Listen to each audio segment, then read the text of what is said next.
Mike went to Japan to learn 3 lockpicking methods. They are not only very practical, but also quite simple to operate, especially the last one. It's like magic. Friends who often forget their keys should definitely check it out.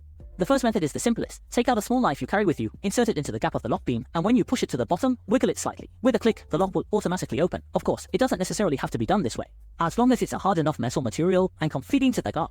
The second method has a few more steps, but none of them are complicated. Start by taking out a drill and attaching a grinding smith near the left hand until 5 small dots are revealed. Then take out the drill bit and disconnect them from the original pipe. Doesn't need to go. Just a little what for them means. You just need to push a small iron rod with a bit of force into the hole near the bottom and you will hear it. The third method is the simplest, but it's also the most difficult. Taking out 2 magnets from the bag and placing them on both sides of the lock. At this point, just gently pull the lock beam and it will work. Why is it difficult to succeed? Because the magnetic force required for these magnets is very high. Ordinary magnets won't work. You need to buy a super strong magnet for it to work. How about it? Isn't it super simple? There probably won't be a more practical method than this.